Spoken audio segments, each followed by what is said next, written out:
representatives. You See, know, that was I don't know if you saw that a few weeks ago, but where like Nebraska was briefly considering like, oh, what if we just went back to like winner take all, and then they basically, if they had done it, they would have timed it to where Maine couldn't have done it, so there would have been like an easy chance you could have got a 269, 269 tie. hmm. I mean, just imagine the chaos from that. Like, if you thought Well, 2020 was bad, yeah, and that's the thing is like I for some reason I'm like if it does that and it goes back to the House, I think I feel like I could totally see uh some Republicans kind of throwing it towards Kamala Harris. you think so? You think they would actually do that? I think there'd be a few that would do that. If she won the popular vote, I kind of agree. I do think there would be some that did it. But now, if I understand the process right, it's been a while since I looked into it. It ends up they don't vote like straight representatives. I think they vote via state. It's by state. Yeah, so I mean, like it would take like like majority of delegations doing that. I would have no doubt you'd have like individual representatives do it, but like, Well, I'm just thinking well, like if I was like wanting leverage, right? yeah, that's It's like, true. okay, Like, you're the president, you're gonna come in here, you're gonna pass she's gonna probably pass some bill or whatever it is. Let's say she wants to pass an economic bill. And yeah, it's like, well, hey, guess where some of that money's going? oh But yeah, you're not gonna do that. You're not gonna strong arm Trump. But I could totally see someone strong arming Kamala. And I could totally see the Democrats being like, whatever it takes. yeah, just get them in Like there. they will pay to do it. I mean, it kind of is an indictment of our system that like this is like an actual like consideration. Like, Yeah. I don't know. Like, I'm old enough to remember like there was still kind of that, not necessarily nostalgia, but there was kind of like that about I'm not sure what the right word for it would be, but it'd be like, these elections are sacred. This is voting's important. We need, this and that. Nowadays, it's just like, I think it is interesting. The United States has become just like every other country in a certain aspect, where it's just like, oh yeah, we're going to do this or that. Like it's back to old school. Like, I'm not even sure if old school is the right word, but it's like kind of like pay to play in a way. Like, you're going to give your supporters this kind of what was the old term they had for it back in like the 1800s? They had some. Oh, like the pork barrel? No, no, well, yeah, port barrel, but there's also patronage. Yep. Patronage. That's Yep. what I'm Yep. looking Yep. for. Like we're really back to that, which is kind of interesting because like the post World War II era was kind of this.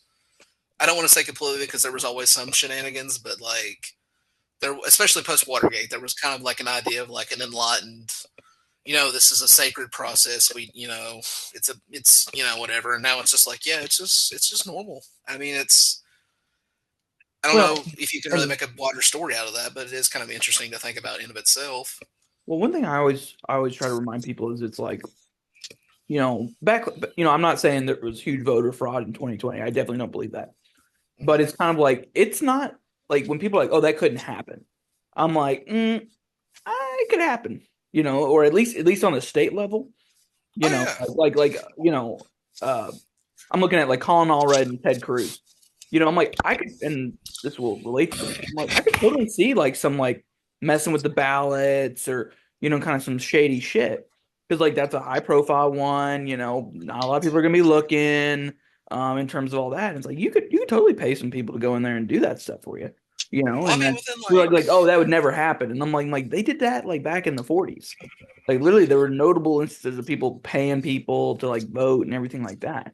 Like dude, that's it wasn't even that's it wasn't politics. even it wasn't even just the 40s. I mean, like the 1960 election is one that Yeah. sticks out to me. Like the part of the reason Nixon didn't, I think it was Illinois. Like there was pretty obviously some stuff going on like Chicago for like Kennedy, and one reason Nixon didn't find it as hard is because his boys had stuff going down like Springfield. I mean, like both sides were kind of. It's like I said, I don't want to say like the post war era was just this complete like above the fray, the No. sanctity thing, but it was definitely like, I don't know, like there was at least that idea. And I definitely would say post Watergate, there's definitely been more of an emphasis on like, hey, that's not cool. We can't do that.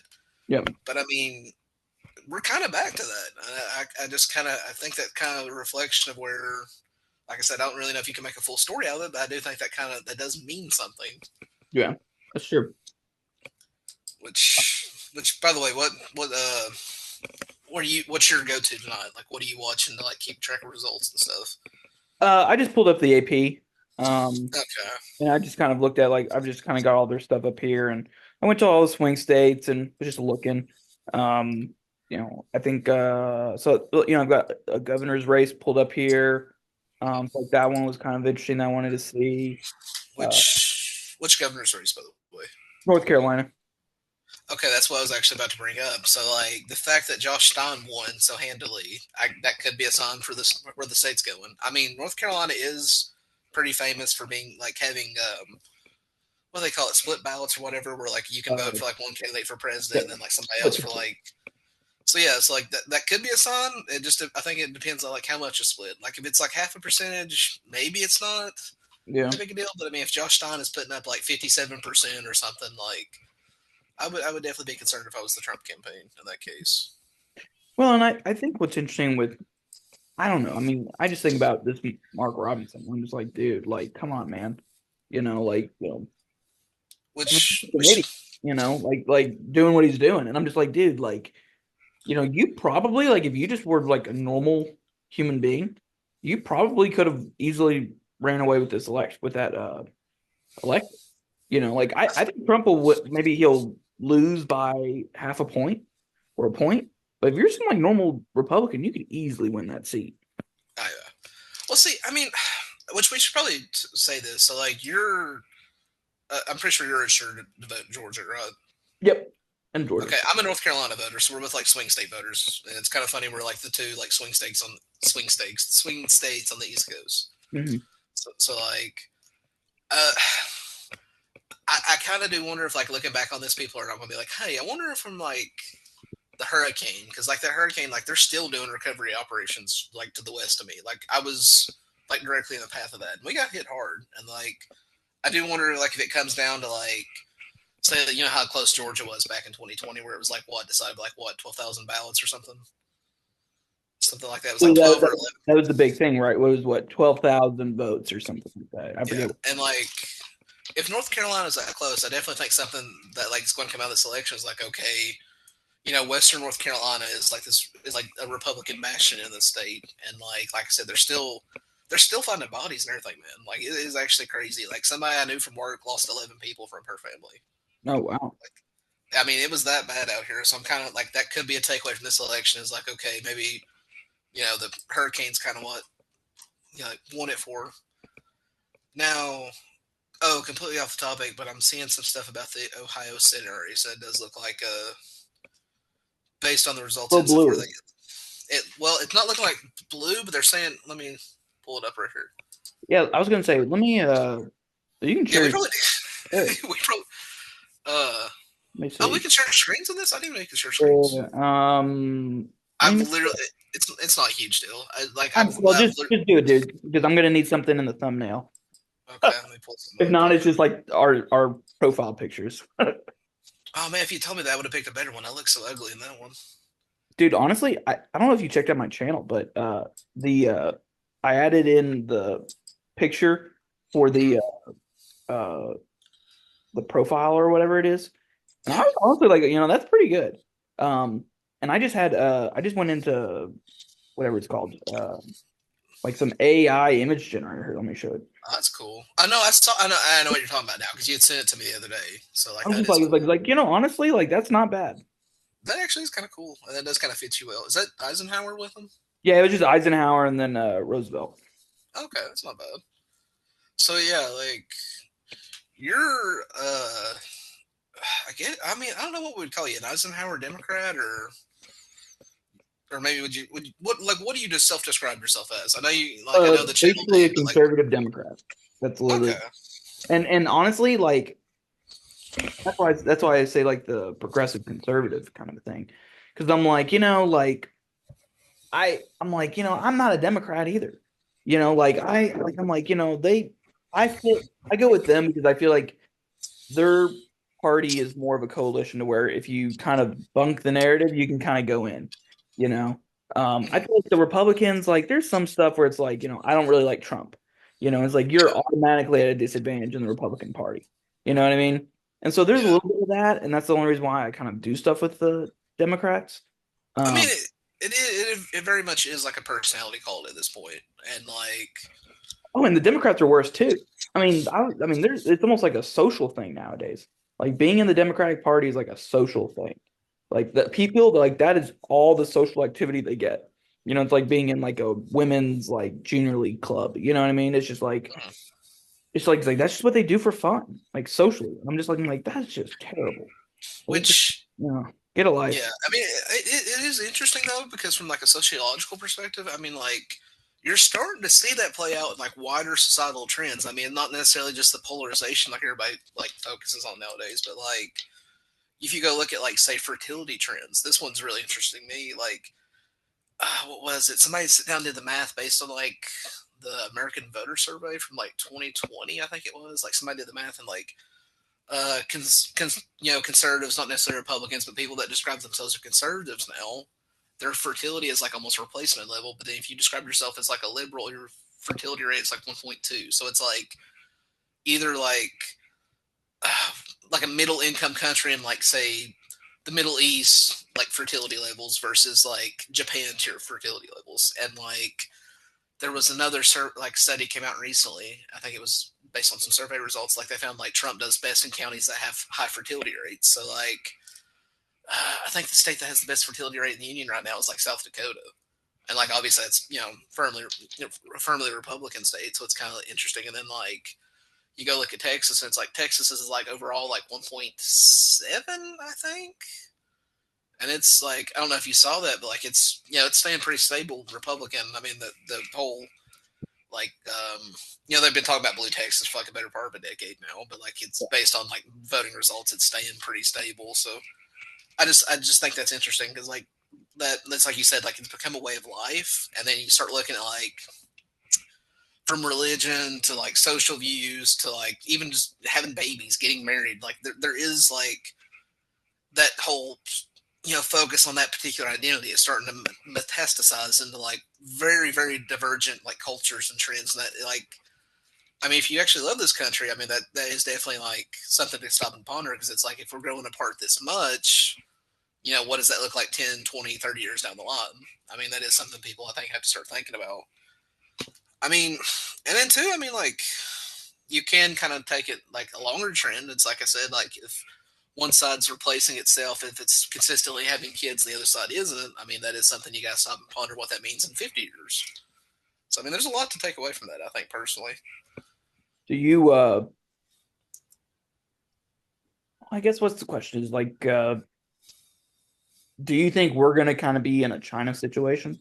Is that what you're It's, kind of like implying to? it's Like like we're fertility. demographically we're just like bad. I don't think overall, like, see, demographics is something I'm blessed enough to know, like, a lot of people that are actually in the field, like, have professional qualifications. So I can kind of talk to them, kind of get their viewpoint, and then I can kind of sit like the data. And uh, I don't think overall we will ever get as bad as China because, like, one interesting thing you can find is as much as we talk about like the youth vote being different and stuff, if you look up if you account for changing demographics, like I think it's a well known fact that like the younger demographics tend to be more diverse. If you look at specifically white, young white voters, they're voting about as about as conservative as boomers are. Like, Yeah. yeah, I looked it up. Like 2020, they were like actually, I think maybe 1% more Republican than boomers were. The reason the young vote just looks so Democrat is because it's it's so diverse now. Yeah. So I mean, and then you kind of, I guess you could say, like work those trends out. Like one really big news story that's really kind of flown under the radar this year, I think will be a big deal next year when the final data is kind of and stuff. Black fertility is now like the same as white fertility. And stop and consider what that means for like elections in Georgia and North Carolina and stuff like that. Because historically speaking, in the South, it's always been black couples tend to have more children. That's just been kind of a historical trend since I think the Civil War. Is always consistently been more. And now we're looking at a situation where like a lot of young black voters and stuff have moved to like big cities like say Atlanta or Charlotte or whatever. People in cities tend not to have kids as much. The more urbanized your society is, you tend to have less kids. So, and like there's actually been a thing like I don't know if you saw this like in Georgia, they're saying like a lot of historically black belt counties are now flipping Republican. And it's just because the demographics have changed that much. And Yeah. then, like I said, like if they move to a city and don't have kids, but now rural white voters in Georgia still are. I mean, play that out over a couple of decades. You'll be kind of interesting to see where that goes. I don't think we'll ever get China, but I do think changing demographics will have like a political effect. So I mean, we'll see. Yeah, and one thing I always think about this is, I'll hear people being like, oh, if you want people to have more kids, um, you know, give them universal child care or some shit like that. And I was kind of thinking about it, and I was like, I don't think that's it. You know what I Well, mean? I can. I'm like, I don't think that's the solution. And I'm like, and I kind of am trying to allude to, like, I think there's like deeper societal things that are happening, right? Well, I Like, can. I think that's kind of pushing people into not wanting to have kids. Like, Abby and I were talking about this. I was like, if you go to college and you do 4 years, you don't date anybody, you get out, and immediately you start getting with the girl. And so, Abby and I took, 2 years roughly before we got I think it was 3 years before we got engaged. It's like using that metric, you're 22, now you're 24, you're 25 to when you get engaged. And, that's just 3 or 4 years Oh of doing of making money. And it's like, now you're up to like 30. And it's like, I think there's like people are just hitting walls, and it's like, maybe if you could squeeze an extra year out of medical school so you don't have to do that, it's medical school is like law school, it's 3 years or whatever it is. And maybe you can condense things. It's like, yeah, maybe people want to have more kids because they got more time on the back end when they're making money to do it. It's like, but you got to fix those, you know, those focal points to really kind of get what you want out of it. So let me start from the top on that because that is some very interesting points you made. So you brought up the childcare thing. Mm-hmm. I can 110% tell you that is completely true. They've tested that with multiple surveys, multiple other countries have passed that. Like, I think most European nations have tried that at this point. It had no effect, and there's actually been some studies that say it actually decreases fertility. No, really. Which, so there's been some cases where they came back like, oh, it actually, giving universal child care, it actually lowered fertility further. So, I definitely, I agree with you. I think it's that, and there is. I'll have to send you some stuff. Like I'm like the more we're talking, I'm thinking of stuff like, I should have sent him that, or I should have sent that. Because me and All you, right. like, we don't talk just like elections. We talk like, oh, this demographic trend, or this economic trend, or this geopolitical trend. Like me and you have some very conversations. Now, as far as like the demographical angle, like I think it's mostly a cultural thing. Like if you look like rural fertility tends to be really high. And it's like, okay, rural areas struggle the most, like economically. So it's like, is it economics? I mean, like, I don't think so, because then why would rural fertility be so high? And then I think a lot of it's when you look into it, it's like, okay, rural, like you said, like, you got your 4 years of college, and if you go do something else, that's another, 3 or 4 years. Yep. A lot of these rural areas, it's mostly like, oh, they get out of high school, and then they either go into a trade or what have you. So they avoid that step, and they're getting that get married earlier or whatever, have kids earlier. I think that's 110% it. And then like if you look at like the post World War II era, off the top of my head, like the numbers were, I think it was like women were getting married after World War II, and like they're like at 22 or 23 at the latest. And nowadays they get married at like 28, which Oh, yeah. doesn't sound like a lot until you're like, it's like you said, you sit down and do the math. Like if I remember right, by the time a woman hits 34, like 90% of her fertility is gone. If I remember correctly, based off like just age out and stuff like that. Because like like I'm trying to think of a way to put it. Like basically, people have biological clocks. It just and like women's hit earlier than men. Like I mean, it's just biology at its basics. I mean, that is a big factor because it's like you said, if you're not financially or time wise able to have kids until you're 30, I mean, that really limits the time you can have kids. And I mean, I think that's that very big issue there. Yeah.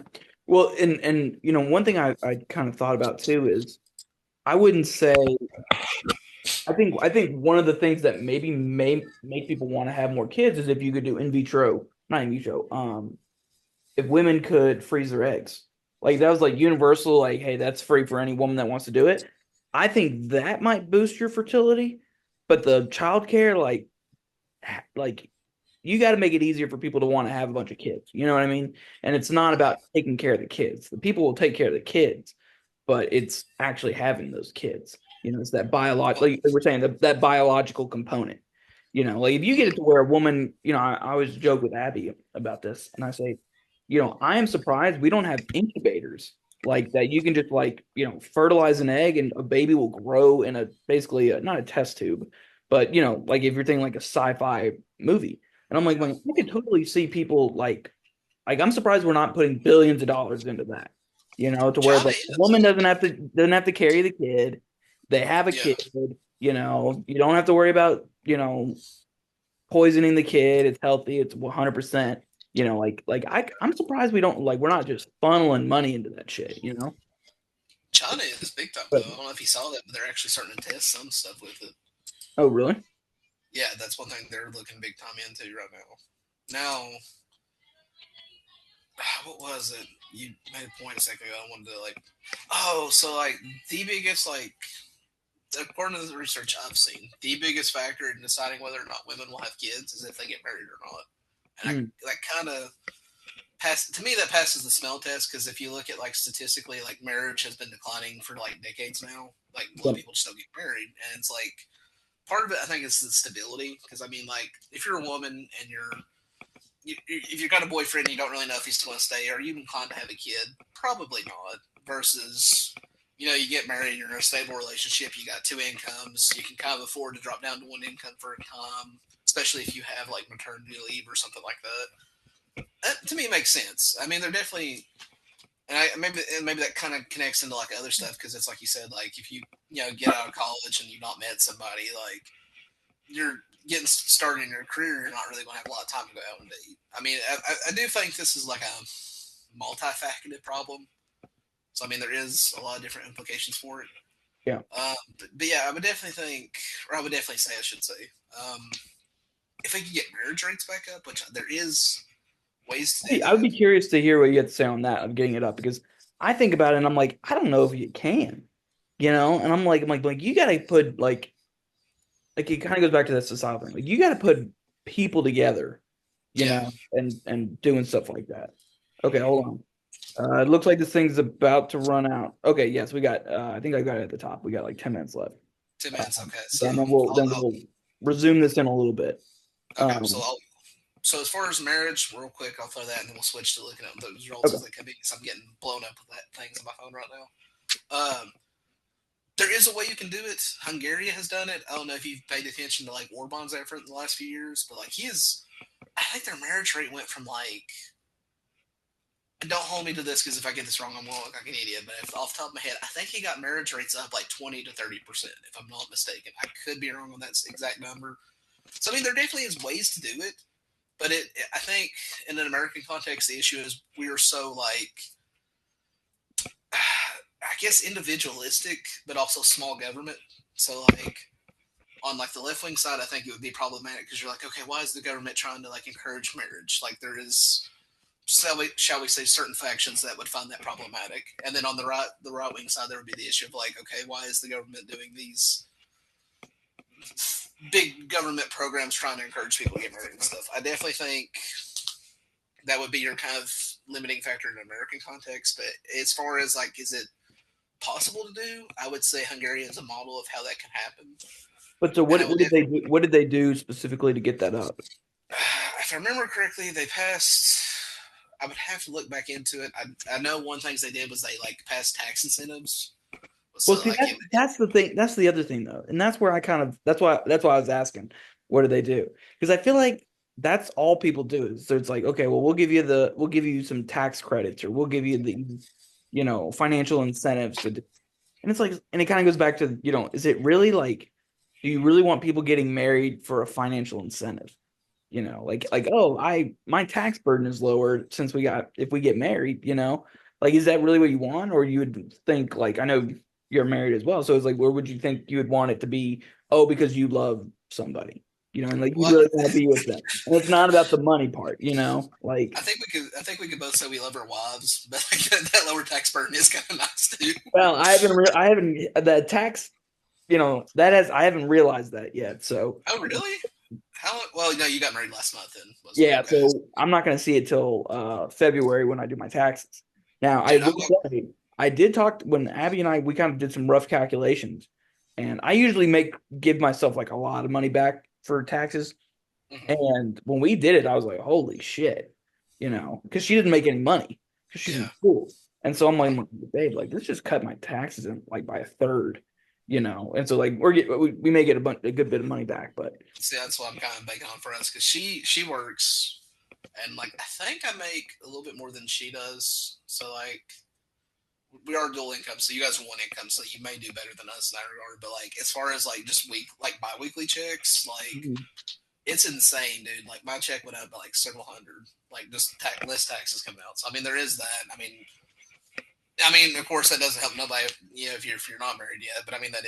that was kind of a big boost. But like, I would need to sit down. I hate it. I hate I wasn't prepared. I wasn't expecting that type of question, so I wasn't prepared for it. But like, I definitely should sit back down and like maybe one day we could do like a future episode and I can kind of go over what they did with you or something.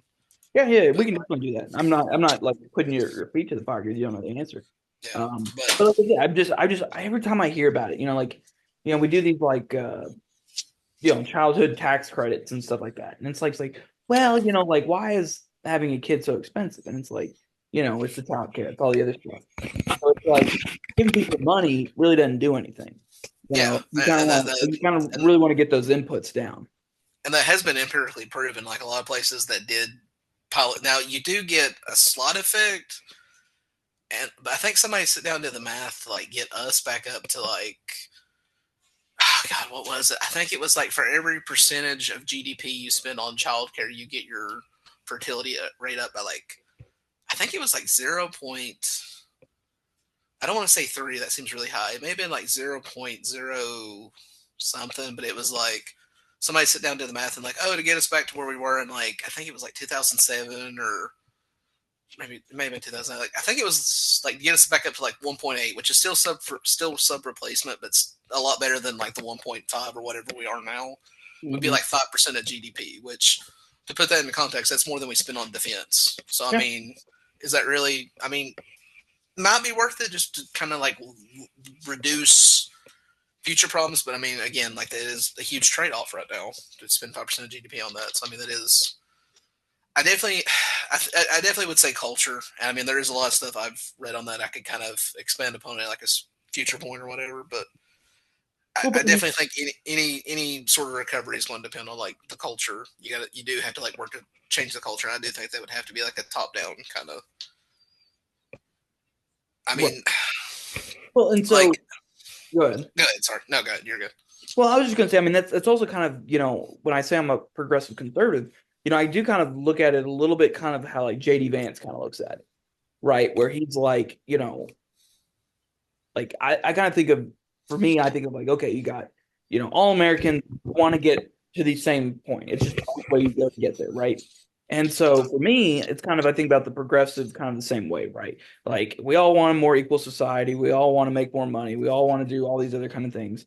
And I think you're going to have someone like JD Vance that is going to use more of government and really kind of do some different things to kind of entrench that conservative opinion, of people having more kids and really emphasizing the kids and marriage and things like that. I think for him on the social part, I think he'll probably do that. And I'm not completely against that, but I think because I think at the end of the day, like you're saying, it's probably going to end up being needed, right? And Mhm. I think at the end of the day, that's more in line with American values than something else. But that's just my point. Now, so like, kind of laying my cards on the table though. One quick note because I know we're getting low on time. Yep. Like, if so, you come from the more progressive side, and like me and you've talked about this, I'm definitely like a lot more right wing than you are. Yep. And like one thing, like I said earlier, like if you look at the data, like 1.2 versus replacement rate, play that out over a couple of decades, and you kind of see where that'll go, like politics wise. Hmm. I mean, if you like your side of the aisle, if you don't get your fertility rate up 20, 30 years down the line, like if I'm having kids and say you don't, like personalize this for a second, what does that vote pattern look like? Say you have one kid and I have two. I mean, kind of at a certain point, basic math like kind of comes out, and I think that is something that, like your side of the aisle is going to have to start thinking about. It's like, okay, like one thing that's kind of kept you going on the more liberal side is like, immigration's been high and that kind of, but now you're seeing stuff like I don't know if you saw that there was data come out of Texas, like Texas Hispanics now are voting 50-50. So it's like you really can't depend on that now. And then like a lot of like it's no longer low fertility. It's no longer just a Western problem or a Japanese problem or a Chinese problem. It's now you're seeing like I don't know if you saw this. All of Latin America is now below replacement. Like every single country in Latin America has below replacement fertility now. So stuff we So consider. so let me just stop right there. So we've Mm-hmm. even though we've only got like a minute left, Mm-hmm. um, I could just I think I can just end this and then start up another one, like right after if you want to keep going. Okay, yeah, we can. Okay. We're starting. Yeah, I'm just letting you know because I'm like I can at the end of the day I'll probably just end up clipping it, um, Mm-hmm.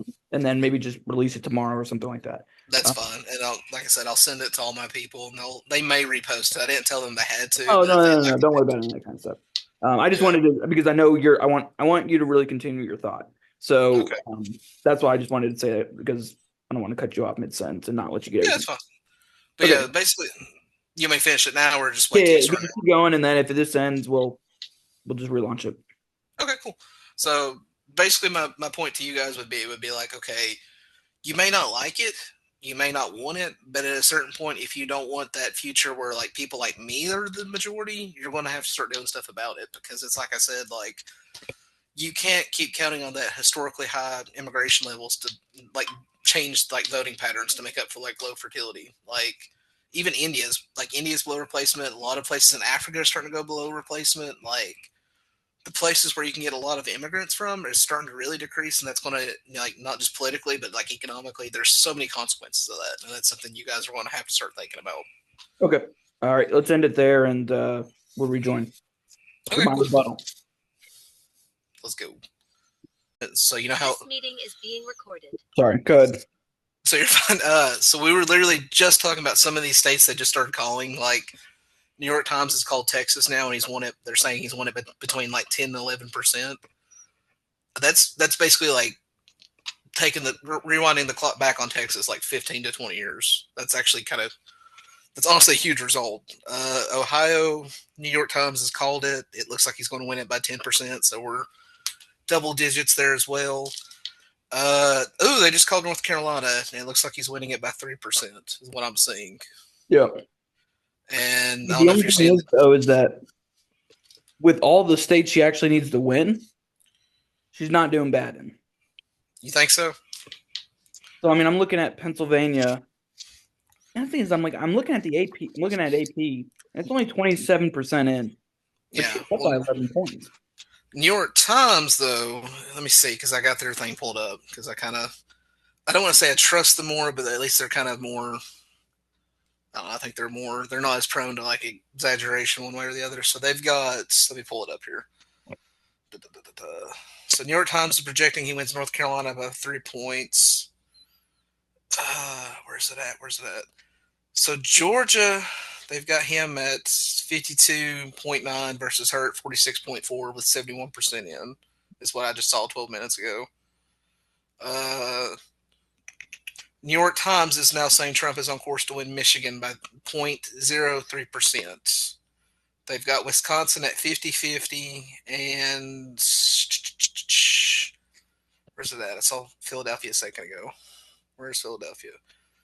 So New York Times, as of 25 minutes ago, so if they swung back then, this is what I've got saved from 25 minutes ago. New York Times has got his chances of winning Pennsylvania at 0.5%, is what New York Times is saying. Now, somebody was doing the math, and again, take this with a grain of salt because you never know how they're calculating this. Somebody was saying with the math, even if she wins 100% of the remaining mail-in ballots in Philadelphia, she would still be down like 116,000 votes from like 4 years ago. Now, if she could make it up in other parts of the state, we'll see. But like, I don't know. I definitely think like Pennsylvania is starting to edge in a direction where he wins it. Is my personal take. Now, you could be right, and this could just be like you said. Like AP's only got it what, like 30% in. Let me see. Yeah, 28%, and she's up Okay, by 10. so I mean, it's still early in the night. Who knows? But the fact No, that okay, and that's the thing. That's what I'm kind of looking at. I mean, I'm looking at all this, and I was looking at Ohio. Let's see, what did because he win it by in 2020? That would be a good I think there's indicator. like, I think she's like doing work. Let me pull it up. I want to pull up see what 2020 results were. Here, let me just share my screen so I got that. Yeah, go ahead. They probably make it easier. Let's see results.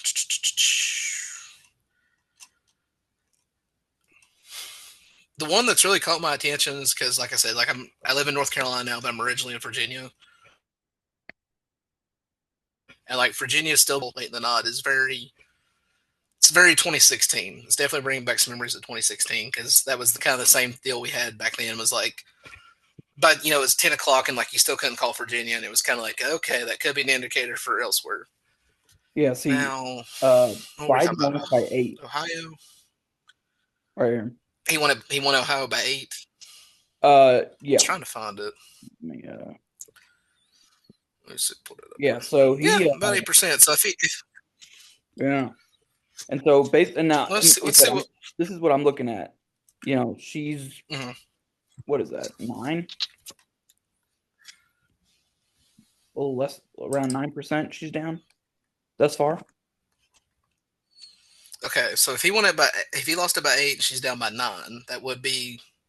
Is that what you said? Yeah, I mean, Because it's a little bit worse. Um, yeah, let me no, see. I mean it's what percentage are they in the vote? Let me actually pull it up because that 60%. Ohio 60%. Okay, so if I was 62. having to take a guess, let me see what they got here. Okay, so So, AP has called Ohio for Trump now. oh So yeah, I AP think they'll did win. call it. 100% think they'll win Ohio. Oh yeah, okay. I didn't know they had already called it. I guess So the they're mirror is like showing how he's how winning much are by you going to win? You know. yeah. Okay, AP current. Okay, it's AP has it at 61% in, and then it's got him listed at 55.1% and her at 44.1%. Now, like I said, they've only got 61% in. We'll True. see, but if that holds, that would be about 2% better. But I mean, like we said, like it's still so early in the night. You really don't Well, want to and, get too ahead of yourself. and if you look at Indiana, they're at Yeah, 16%. India. But That you was look over interesting because this here, is some, that's more than 16%. So she's yeah. losing Indiana more, which is interesting. Hmm. So that's what I'm thinking. Okay, she'll probably start losing these, and then we'll have to see about Missouri and Iowa. So I'll go ahead and I'll stake my like left testicle on it. He definitely wins Missouri, but there was that Seltzer poll come out about Iowa. Now it Yep. was an outlier, but that was kind of like a big deal last couple of days. So that'll be interesting to watch. I don't know if you saw that where like that one Seltzer poll came out and said she was ahead by like 3%, and like everybody else was saying he was ahead by like 10. Yep. I saw it. Okay, so that will definitely be a good indicator too, because if like she does a lot better than Iowa, that would probably give us an indication. Okay, what's Wisconsin looking like? So that'll be a good one to watch. Honestly, like we're still, like I said, some places have already started. This one looks like it's not showing North Carolina as called yet. I've already seen some places start calling North Carolina. One thing that I think will be really interesting to see after this. So, like I said earlier, like there was a lot of polling came out this election showing Republicans were doing increasingly better with like Hispanic voters, especially like one of the big trends from 2020 that caught everybody's attention, like South Texas, like around like the Rio Grande Valley and stuff. Hmm. That's extremely Hispanic, and it's always been traditionally extremely Democratic. And then 2020, Trump won that whole area. That was like the one of the few areas he did really good in, and it kind of made up for him doing so bad in the suburbs. So, if that there was like a bunch of polls came out last few weeks saying like, hey, it looks like Republicans are doing 40 to 50% of the Hispanic vote in Texas. That would be huge because they win like so Texas is majority minority is the term they use for it. So like I think Texan whites are like 40 some% of the population, but the reason Texas is so Republican is because Texan whites have really high turnout and they vote like 75% Republican. I mean like extremely Republican. So, if Texas Hispanics are starting to, do like 50-50, and like I said earlier, like New York Times is currently projecting he wins Texas by like 11%. So we're back to like early 2000s Bush tier Texas returns. So, Right. like, there's really the whole dream of a blue Texas basically potentially not to not. Because if he's doing that well, and, these voting patterns become entrenched, like I said, like if he's winning 50% of Hispanics and he's winning 75% of Texan whites, there's just no way Texas goes blue within. I don't want to say no way because I'll jinx it then, but like there's just really no way you can see Texas going blue within the next few decades. So I mean, that's something I think long term projection was, beyond just this election, like what does it look like? And that's one reason I think Nevada has been so interesting is because there's a really cool website. I need to send it to you. It's called the Liberal Patriot. I think it'd be right up your alley if you've not already seen it. And one of the guys there, he does really good data breakdowns. He's kind of like you. He's kind of like a conservative Democrat. Like he's really one of the last of the blue dogs, and that's something he's been bringing up since at least 2022 is when I found it. And when I started reading them, they were like, "Hey guys, we're seeing some interesting trends in Nevada and Texas and stuff. Like I don't think you guys can keep counting on like the Obama coalition. Like we're seeing some trends in Nevada and like." The fact that polling this cycle has consistently shown Nevada so close, and like I said, like we're seeing signs of this in Texas, and that translates into Nevada. Like, I mean, that could be something huge. I mean, like if Republicans really have made huge inroads among Hispanic voters, that's going to be a huge trend change. So going back to one of the things you were talking about, so now that you got a little bit more in on Pennsylvania, it went down from what did I say, like 10% What is it showing her? to what That's is that? about 5%. Was it 5% maybe? For some reason, I thought I was doing more. Maybe it was another one of these states, but Mhm. kind of crazy. I mean, Starting to come back down. I still stand by what I said earlier in the night, where I was like, it'd be really funny if we get like a really wonky map, like he loses Georgia, but he wins Virginia. That would be hilarious to me. Like that would actually be kind of funny because like Virginia going into this was everybody's like, okay, this is probably a pretty safe blue state, and Georgia's the swing state, and then it's like, okay, if this or that happens, whatever. But I personally just think that'd be funny if we got like a really wonky looking map. Well, and based off of what we're seeing here, look, it's kind of even going down. As more Does and it more hurt? come in. If she wins, it's gonna be blue wall, and that's Yeah, it. if she can win Pennsylvania and then gets Michigan, Wisconsin, yeah, that's. I think I said that earlier. I didn't. I was like, he has to win at least Pennsylvania Hmm. because he can afford. If he wins Pennsylvania, I think he can afford to lose. I think it was Nevada or Arizona. He doesn't have to win both of them, but if he loses Pennsylvania, Michigan, Wisconsin, he could get Nevada, Arizona, Georgia, North Carolina, and still lose. So it's like he has to get at least one of those like Midwest states. Now, you're looking at Virginia, so that's something I'm seeing a lot right now. People are like the Virginia Republicans because, like like I said, I'm originally from there, still kind of plugged into that sphere.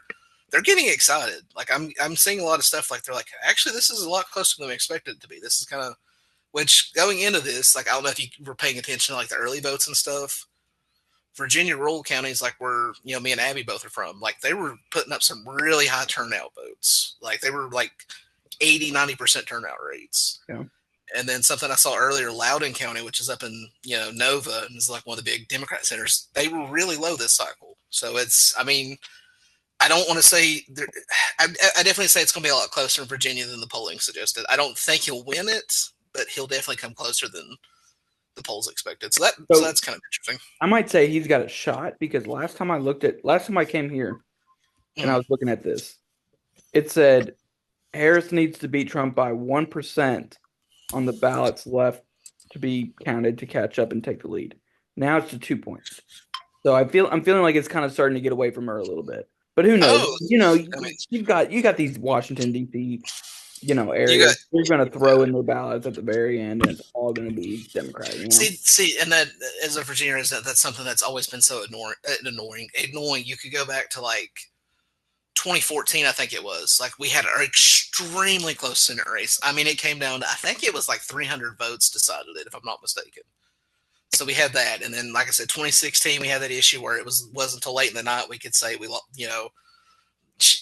was it back in 2016? Clinton had won it, and then last time was 2020 wasn't close. That was a blowout election, but like I mean I think I it'll definitely be interesting. I'm definitely very curious to see how Virginia goes, and like it's I don't know because I mean it's like I said, like if he actually does pull it off in Virginia, then it doesn't matter because if he gets Arizona and Nevada, then he's got enough to win with Virginia. But now, just like I said, I would say it still kind of hinges on Pennsylvania, but like if he does pull off an upset in Virginia, then yeah. So I mean, a lot of ways you can take. There's a lot of ways you can still There's a lot of different paths to this point. So, Yeah.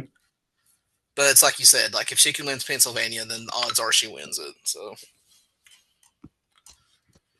you're using AP. That's kind of your preferred, ain't it? I'm gonna look at New York Times again. Well, See I if just there's I just use them because they didn't have a paywall, and then I can kind of yeah. go in and Well, read all the states. do you know how to get around paywalls?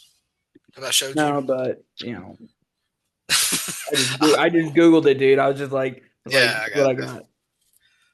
No, One I thing just here is Kamala's percentage in Pennsylvania keeps going down. She's at oh, so it's going down. Okay. 50.7 Oh now. yeah, I see that now. Yeah. Like I So said, I I said, wouldn't be surprised if that just dips slightly below, or just gets right above uh what she needs to win. And like I mhm. said, man, I mean, New Mexico might be worrisome. Virginia, I did maybe they can pull it out, but I did see something earlier about New Mexico. Like the Republican Party there was like really excited because they were saying like based on our data, we're only down like 8,000 ballots. So we think we can kind of come back from that. So I mean, like you could see some like it's like I keep going back. You could see a wonky map, and I would not be surprised. Like it would be kind of funny if like she loses like New Mexico and he wins Arizona and Nevada, and then like the only state out west that she gets outside like the coast is like Colorado, because it'd just be that one little square of blue that would be kind of funny, and then like she wins Pennsylvania and all the other. Like you can see a really wonky map to that, and I think that kind of is indicative of like I think elections are becoming more competitive again because you're starting to see the map of like states that it can be contested. It's expanding again. For most of our lives, like it was always like like 3 or 4 states is what everybody focused on. Now we're looking at like we've got 3 or 4 Midwestern states. We've got like 3 or 4 states in the South, and now we've got like 3 or 4 out west. I mean, it is something to keep an eye on. Like the map is becoming more competitive, which is kind of interesting. it's not looking good for Kamala. Is it still going down? Are you on Ohio? 11 points. Okay. Oh, yeah. So that's like 3 points better than 2020. So he's definitely improved on it. If he's doing so, okay. So 3 points. That's very interesting because they were projecting he wins North Carolina by 3 points. So if he wins North Carolina by 3 points, wins Ohio by 3 points, I think we could say the election is well. What's the phrase they use? Basically, like if all these states are showing they're through and three, and that would line up with Texas too, if I'm not mistaken. I think he won Texas by like 8 in 2020. So if he's won it by 11, he's like that would suggest the nation has shifted right by like 3 points, and that would be going off 2020 totals. That would be uh, he would sweep the Midwest. So I mean, if we are looking at a situation where like the country is 3 points to the right, I think he would. Let me go back and check that because I think he would lose. He would still lose the popular vote, but he would win the electoral college if it shifts by like 3%. So let me look that up real fast. Let me look at Georgia. Yeah, check Georgia because last I saw he was up by like 6. So if the nation has shifted by 3%, so we're going off. Let me do the quick math here. 51 minus 3.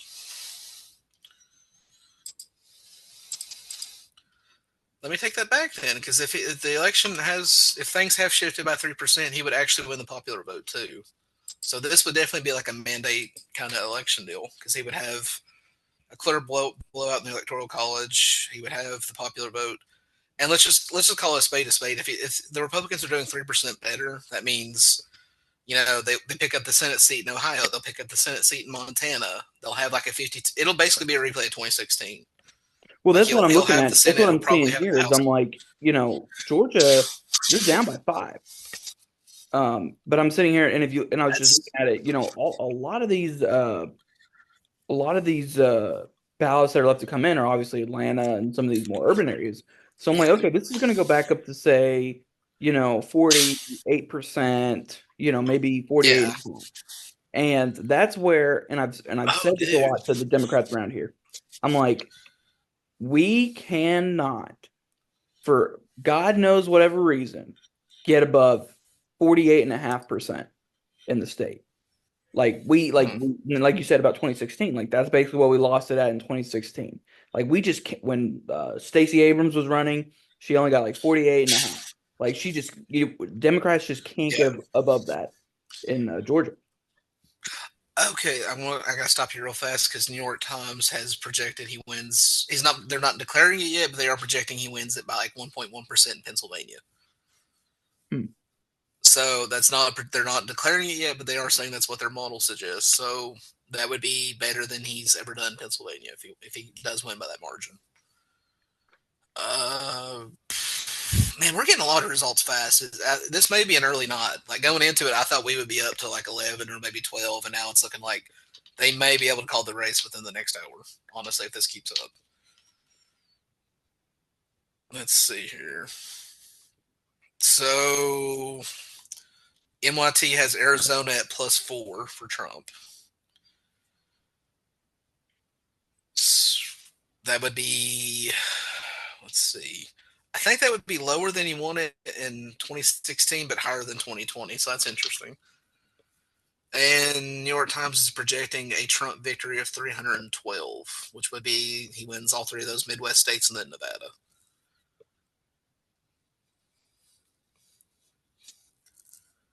Oh wow! So I don't know what model they're using, but I just saw something. They said his margin in Ohio is still climbing. So he's ahead by 11 now, and they're saying it's still going up. Yeah, he's like 12, 12.2. Jesus, man, that's like a nearly a 5% shift from 2020. Mm-hmm. So I mean, like going into this, I wasn't really like, I've got my issues with them, so it's not like I'm a hyper partisan or something. But it is interesting. It does bring back a little bit because I'll be honest, like in 2016, I was like a super big like Trump guy. Like in 2016, I was like hardcore, and then by 2020, I did write it ballot because it was just like okay, like this or that or whatever.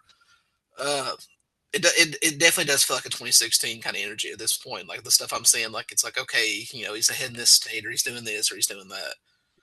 So I mean, it definitely does kind of. I am starting to kind of get those like memories in the sense that like okay, like this is where I think it's swinging to. I've not even watched like the networks or like the past hour or so. I've just been like kind of keeping track through like my phone, like the news apps, or seeing what they're posting on Twitter or whatever, like real time updates. Yeah, it's crazy, dude. If he wins, though, I mean, it is kind of funny because he's going to like achieve like history twice tonight. He'll be the second non-consecutive president after Grover Cleveland, and then someone just said if he wins again, he'll be the first man in history as the guy that stopped the first female president twice. Yeah. Which is kind of it's kind of funny in a way because it's just like this man is just like I don't know, like he's hard to classify. He's definitely like I don't think he's definitely got good political skills. If there's nothing Oh, else you can give him, 100%. he's definitely a good political operator. I think I mean, and I always tell people this. I'm like, look, I may vote Democratic, but I'm like, look, there is an appeal to it. I find it really entertaining to watch Donald Trump even give an interview, Hmm. and I'm like he is entertaining and he's enjoyable to watch. And I'm like that's just what it is. And people can hate him as much as you want, but I'm like people enjoy watching Donald Trump. He's entertaining. He And I love that he shit. definitely like he's so unconventional and like I don't know if it's just because it's hard to pin down. Like he is a political force of nature. There really is no other way to like describe him. He's definitely like it's just so hard to like. I keep stuttering because there's just really not words you can explain. Like it's like this. I'm sitting here thinking like, did he? It looks like he really did pull it off again. Yeah. It's like going into this, there was the whole like, okay, there's January 6th, there's the felony charges. Like, I mean, people were kind of like, okay, can he do it again? And I mean, I know that not early, but at this point, from where I'm looking at it, it's looking like he's done it again. And they have officially declared he flipped Miami-Dade County in Florida, which is the first time it's went Republican in over 30 years. So that would be what, like George H.W. Bush last won it? What year? It said over 30 years is what I'm looking at. It doesn't say what year. Let me look. Let me scan over it I real mean, it's back fast. to Clinton. Oh God, dude, we're getting old. 30 years for me, I keep thinking it's like 1988 or whatever. Yeah, I got it right here. Okay, Uh, what's they're saying what is that? 11.4, Jesus, man? 11.8%. That is Florida is no longer a swing state. If that's the case, like you can write off Florida for a while. That is insane. Like I like nobody, everybody going into this knew he was going to win Florida. Like I don't think there was outside of like certain partisans it wasn't really contested. But to win Florida by that much is honestly incredible because it's like I said, like I'm just barely old enough to remember seeing like 2000 on the news and like the fact that like Florida is now like a double digit Republican state is just insane. Yeah. I'm just thinking about this and I'm like, like Democrats can, they're not done. But Oh I'm yeah, like, for sure. they went from 1.9% in Pennsylvania to 1.3% in Pennsylvania. They Oh, went from 5% in Michigan to, and there's only still 15% of the vote. That's going to change. Look over here at mhm. Wisconsin, they're dead even. That's And tough. like if he wins, it's like I said though, I still firmly feel it's going to come down to Pennsylvania, but like I don't know, man. It does seem like his like I did just see something in the New York Times is saying his pathways are increasing. So I mean, oh, man, I was honestly like I literally told my wife today I was like, if it's looking like it's going to be another 2020 repeat where we're up till like 3 a.m. trying to figure out who won, like I'm probably going to call out of work tomorrow. And now it's like I may not be able to now. The election may be obvious by like 12. Because I was like fully committed this year. I was like, I'm going to stay up. I don't care what time. Like 2016, I don't think I went to sleep. I don't think I went to sleep till like 7 a.m. that night because I was like, I gotta stay up and see how this goes. I gotta see. Now 2020, I was just so kind of like, I don't know if detached is the right word, but I was kind of like, okay, but like I think it was like 12. I was just like, I don't really care. I'm going to bed. And now it's just like I was very curious to see how this one goes because I do feel like this is a very pivotal election. Like me and you have talked about it before. Like there's just so many like economic, geopolitical, demographic forces at play. Like this election will be, I do think will be very important. It'll kind of set the tone for how things go in the next few decades. And I think, if he wins it, I do think things will go a certain way, and I think if she wins it, it'll go a certain way. So it is kind of impactful. Well, I mean, honestly, dude, I'm thinking about, okay, if I was Democrats, what's going to be, let's say you do lose Virginia, you Mm-hmm. know, I mean, I'm going to be sitting here saying like, what's your plan? You know, I definitely think they're going to. What is that one guy who's from Louisiana? He was really big in the Clinton administration. oh, Carvel. Carvel, yes, that character. Like he's been saying like this entire cycle. He's like, there's like, I mean, he's very trying to think of a polite term of putting it. He's very, I guess, vulgar would be the best way. Like the way he puts stuff, and it definitely doesn't resonate well with like a lot of the Democratic bases that currently exist. But I don't think he's wrong in the sense that like certain things with the Democratic Party will have to change. Like a big story going into today was like rural. Like I said, I've said multiple times, like rural turnout was hugely up. I mean, there's counties in like I think Virginia we're posting like 80 or 90% returns. That's humongous. So it's like if it's like you said, if they lose Virginia, they're going to have to sit down and be like, okay, we're going to have to think of a way so we can start appealing to like rural rural voters, and Yeah. like that's I don't know. Can the can they do that without alienating their base? I mean, I definitely like over the last few years there has been a lot of reporting over how like the parties are realigning. We are definitely like in a realignment phase. I firmly feel. So most people, you, political scientists, at least from my experience, and you may have a different take. So tell me, you tell me what yours think. So some people consider 2008 a realignment election. Some people consider 2016 a realignment election. I kind of lean more towards 2008 being kind of an aberration because like you're like based off the data we're starting to see now, like I keep bringing up, like the Hispanic vote, I think the Obama coalition no longer exists. Because I mean, like I say, if you're getting 50% of Hispanics in Texas, that's huge. And if if they're winning Nevada, that probably means they're winning a pretty high proportion of Hispanics there. So I mean, obviously, if they're posting like double digits in Florida, they're winning Florida Hispanics by huge amounts. I mean, there's just no other mathematical way there. So it's like you're going to have to sit down as far as like Democrats and be like, okay, so like we can't depend on the the Obama coalition anymore. We're going to have to start thinking about ways we can appeal to like rural voters. And the problem with that is, I think it's both a blessing and a curse because a lot of um, suburban voters, have, especially since 2018, have been trending Democrat. I mean, I'm sure you've seen this big reason why Atlanta's become so powerful in Georgian elections is because the suburbs went Democratic. So I mean, it's good because middle class, upper middle class voters tend to be pretty consistent voters, pretty good turnout. So that's dependable base, and it also comes with the money because I mean, like you can fundraise a lot of those suburbs. So I mean, that is good as for terms of having like a base and having fundraising, but it also presents a long term problem. Like, okay, upper middle class suburban people have very specific politics, and those don't necessarily resonate with like a coal miner in Virginia or like a farmer in Ohio. And I mean, that's kind of trying to, I think, in a lot of ways, that'll be fitting around, or what is the expression, around peg through a square hole or something, or whatever it is. So I mean, Yeah. Yeah.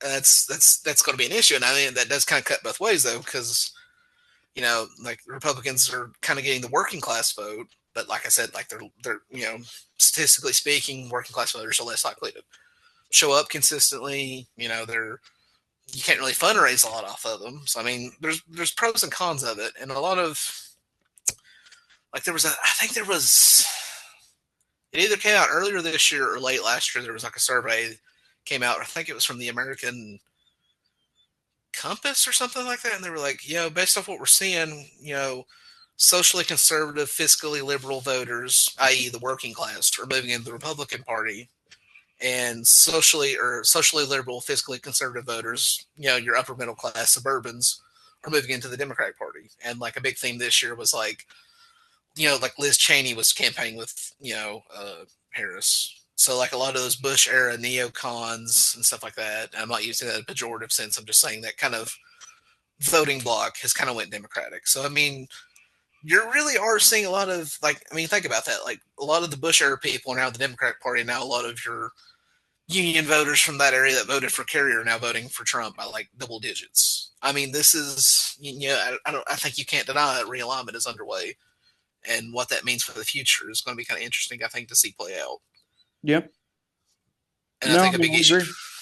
a big issue for Republicans too is like how much of this is Trump's personality. And like earlier I said personality cult. I think that is kind of a fair. I'm not, again, not trying to pejoritize either way. I'm just a lot of this is the Trump persona. Is this something that's going to prove durable when Trump's not the candidate? I think JD Vance, I think, will be a good position to do it. I think Ron DeSantis can do it, but is the party as a whole going to consistently stick to that? Are we not, 10 years down the road, are we going to see it realign again the other way? I mean, it'll be something to watch, but I mean, I definitely think you're seeing, changes that will really set the tone for at least the next generation. I definitely think this is. Oh, wait a minute. Here, I just got something that Georgia was I was going called. to say, so I don't know if you've been looking, but on my screen, Pennsylvania's been flipping back and forth quite a Okay, that's bit. huge. Iowa's just flipped to red, and Georgia is still down by 5%. I'm not seeing if it was by New York Times or who. I just saw someone claim that Georgia was called. I don't know if that's true. You got 81% of the votes in. Where was he at? Yeah, at that point, was that a 6% lead? That would be pretty hard to overcome, even if like they do sweep the remaining like ballots. That actually might be adorable. New York Times is projecting Trump wins Pennsylvania by 1.6 points.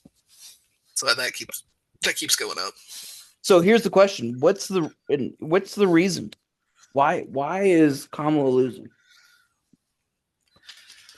That, I had a really good talk with a friend the other day, and he was actually one of the ones that wanted to listen to this. Like he came up, we were discussing because when he always comes up to visit me, we always talk politics and stuff. And like, I honestly, I mean, like you could give there is the basic reasons that are always going to like be politically sound. Like, there was throughout this whole campaign season, there was the talking point, oh, the economy's actually not that bad, or actually the economy is bad, or crime's up, and or crime's not up. Well, I don't know if you saw this like a couple of weeks ago. FBI came out and was like, yeah, actually, we got our data for 2022 wrong. So actually, crime was up like 5% that year. And they've not finalized 2023 data, but it's like, okay, um, the National Crime Victim Survey has been consistently showing since 2020 people reporting, hey, crime is up. And now the official statistics from the FBI were showing it was going down. And now the FBI is like, okay, actually, our statistics were wrong. So crime's up. And then I think it was Larry Summers. I don't know if you remember him from the Clinton administration. I think he Mm-hmm. was like the Secretary of Treasury or whatever. I think so. So he came out back in February and did a thing, and he was like, okay, if you use inflation, like the way CPI inflation was calculated back in like the 70s and 80s, it wouldn't be like, what was it officially, like 5% last year?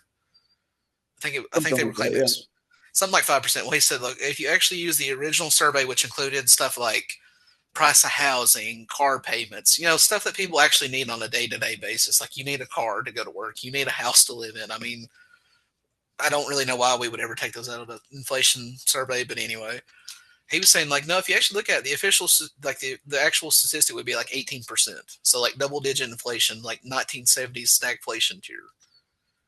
So it's like you're seeing your living standards go down, you're seeing crime go up, you're seeing I really don't think people care all too much about like the foreign situation. I mean, it's there, but I think on a day to day basis, it's more crime and economics. But even pushing that to the side for a second, like, I mean, obviously the geopolitical situation is actually insane. I mean, like, I, I don't really think if he had been in the White House, he could have done much to prevent it. I mean, I think it was kind of a lot of this stuff was kind of baked in, I think. But I mean, people are looking at like, hey, my son is in the Marines. He's I was in the Marines. I was in Iraq in 2003. Now my son's a Marine. He's still over there. Like, why is that a situation? Why are we having? And like, I don't know if you've been paying attention to like polling, but outside of like boomers, like even young Republicans now are like 70%. Like, why are we backing Israel? Why are we involved in the Middle East? Why does that concern us? And then you go look at like even Ukraine polling is consistently like people are very I think at best you could say lukewarm to supporting Ukraine. I definitely think there is kind of like a moral sense of like okay they got invaded, let's support Ukraine. But there's also like why is it this hundreds of billions of dollars at this point? Or and then like I said, then you got to like going back to the domestic situation. I mean like there's just so many. It really you could say bread and butter, but it's also just like I think at a visceral level there's also just the sense of like it's like you said you're a Democratic voter and you still find Trump funny, and there's just Yeah. that he's got a personal magnetism is the only way I can think to explain it. It's like he's funny. I mean, like you like watching him, you get a laugh out of it. And it's like even if you absolutely hate everything he stands for, it's hard to stay mad at somebody if he makes you laugh. You know, Sure. I mean, I don't know if there's anybody like that in your life that you like on a personal level. You hate them, but they're just like they've just got such a personal energy. It's like you really kind of overlook it. I mean, that could be part of it, but I would definitely say bread and butter is a very clear answer. Yeah. Okay. Um. Yeah. I mean, I think that's definitely there with the inflation. I definitely understand that, but a part of me is just kind of like, I mean, maybe I don't quite understand it, but I feel like it's definitely higher. Like I definitely feel like there's something else going on, and maybe it was a bunch of different factors and it just came together in one. Um, but it's just interesting because I'm just like I don't think, I don't think Biden did that bad of a job. Like I don't think he did that bad of a job to warrant what we're looking at here to being major win for Trump. I mean, winning Virginia, It does maybe look like a those southern blowout. states, like that's why I'm just kind of like, I don't know if Biden. I think when we look back, I think people are gonna be like, if Biden didn't do anything directly that made this situation bad, it's just that this situation was just bad. You know what I mean? So, you're talking about like doing so good. Like I just saw something 80% of Des Moines, and anybody from Iowa listening, I'm sorry if I'm mispronouncing that. So Trump is performing better in Des Moines suburbs, and margins are identical. And then what is it? So they're projecting he will win Iowa, not yeah Iowa by like 10 points. So like that Ann Selzer poll that had her up by like 3%, like that was obviously like, and that was, I mean, that could be another factor because it's like we saw how that whole, I mean, that poll was an obvious outlier, and like that was the talking point for like 2 or 3 days. Where everybody's like, well, that Seltzer poll is probably an indicator, and it's like, I don't know. Maybe it's just honestly, it just comes down to it. Like Trump has kind of the populist, whether rightly or wrongly, he does have that populist kind of persona, and I do kind of wonder if some of it's just like a lot of this vote is just kind of a giant fuck you to the elites. Like it could really just be that simple. Okay. Hey, let's revisit this around 11. Okay, sounds See good. what we got then. All right. All right, see you. Yep. This meeting is being recorded. Okay. So I'll just go ahead and start this off. Yeah, so I know we talked about uh resuming this at 11 last night, but it really looked like there was no need to do that. Um so let me share my screen just so Yeah, people can see it, so I can get the thumbnail. Um so Donald Trump won the election. it wasn't even really that close either. No, no. So just leaving it as we see here. So, shit. Just leaving it kind of as we see here. Um, you know, he kind of swept all the swing states. Even I know places in like Nevada are still counting, and you could maybe say Arizona, but he pretty much swept everything. Um, Blew out Florida. Really kind of dominated in Pennsylvania. Once again, you've got that 48.5%, same that you see here in Georgia, kind of around the same you see in Wisconsin, kind of around the same you see in Michigan as far as vote totals. So he did pretty good. Senate, as we can see here. They're on track to get like, was it 54 or 55 seats, which is absolutely insane because going into this, everybody thought they'd get like maybe 50 or 51. So I think they'll get 53 because they're Okay. gonna pick up Pennsylvania. I mean, that's basically done, right? Okay. There's 2% left out there.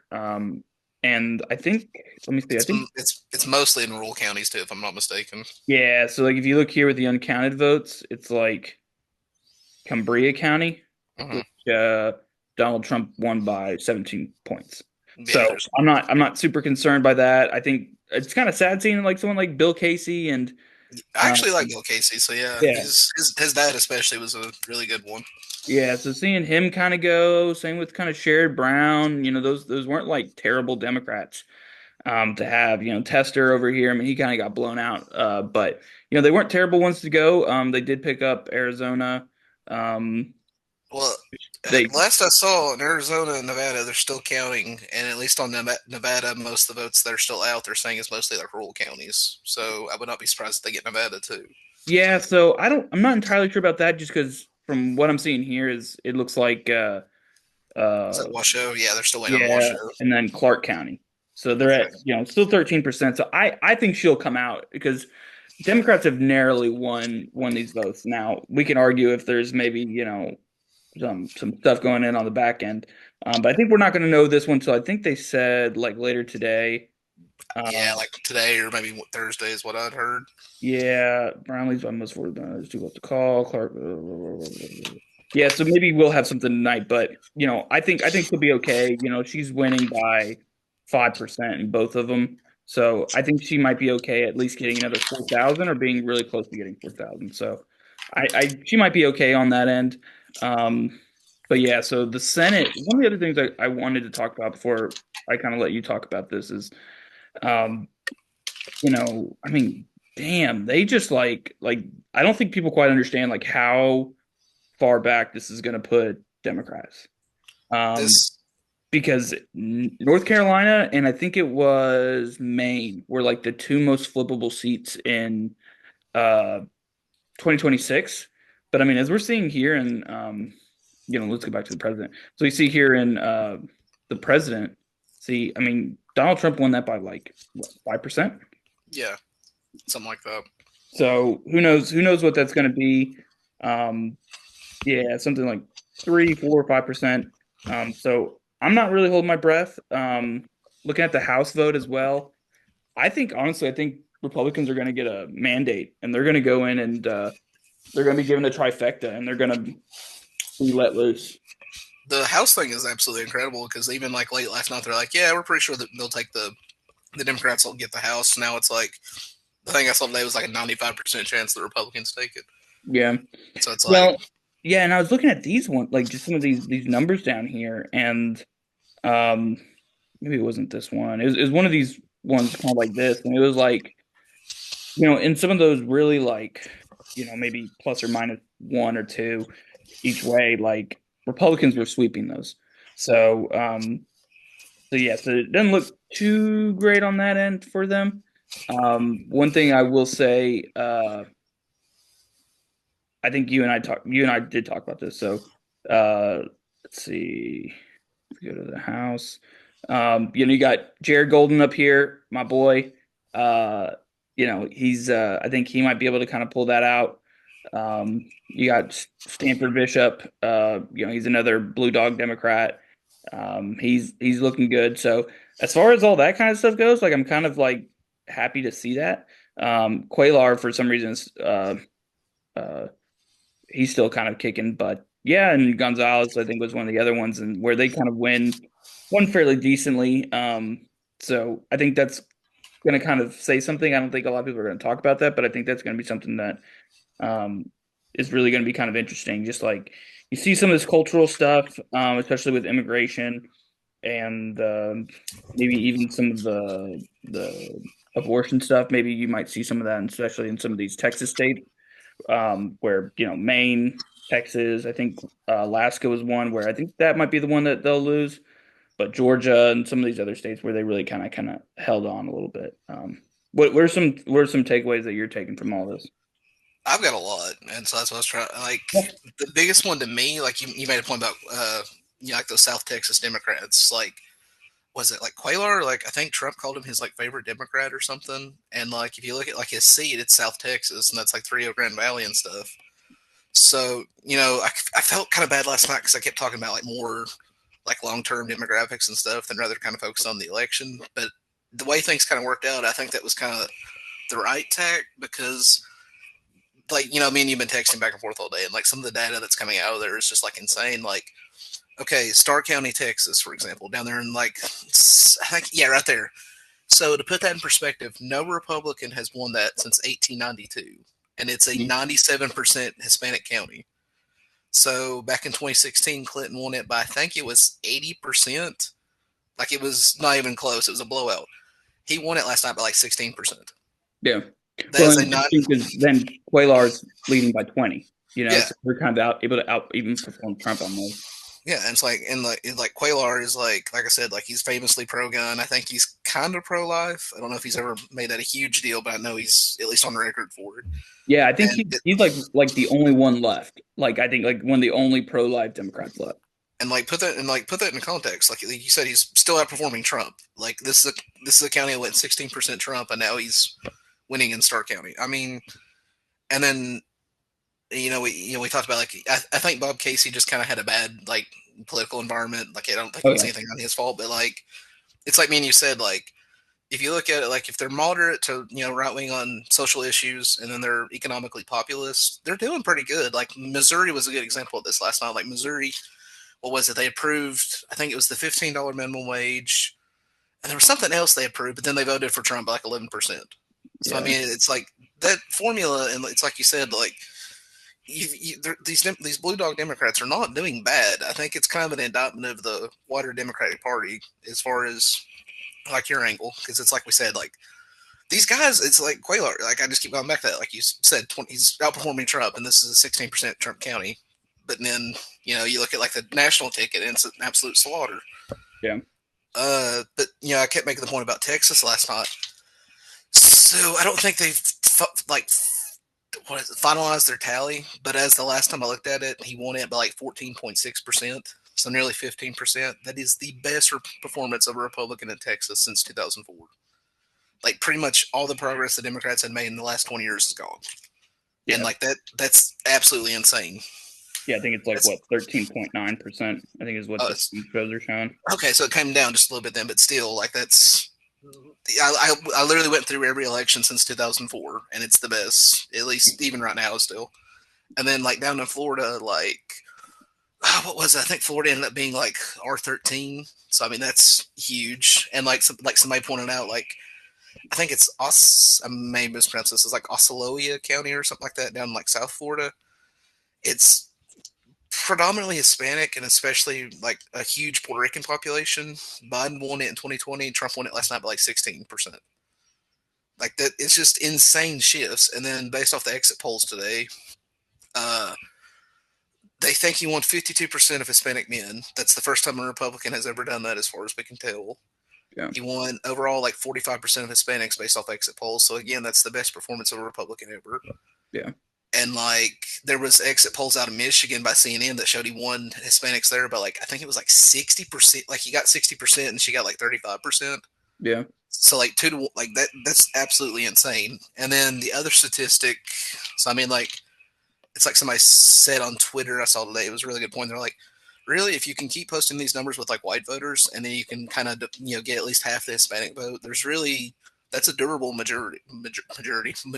So I mean that's pretty important in of itself considering like long range demographic trends. But then also here this one blew my mind. I don't know if I sent this to you or not, but okay, so Wisconsin exit polls. She actually got more votes in Wisconsin than Biden did in 2020. Mm-hmm. So that's kind of so like okay, why did she lose? Well, she actually the reason she got more votes is because she improved her turnout among what was it voters older than 65. So basically, Yeah. like your elderly voters. So why did he win then? He probably outright won the college vote. Imagine telling somebody that 10 years ago that the Republican would win college voters and the Democrat would win the elderly. Yeah. Like that's literally unfathomable even 5 or 10 years ago. Like Well, this is definitely. and I thought I saw some data where it's like Harris won people who make over $100,000 or something like that. Yeah, I think I sent that to you. Let me see. Was that you Because that sent it to me? it may have been, or it could have been somebody else. But let me see. Let me check our messages real fast. Because I was Yeah. also I saw that on some sort of like exit polling thing too, where I was just like it's like wow, like this is like really interesting.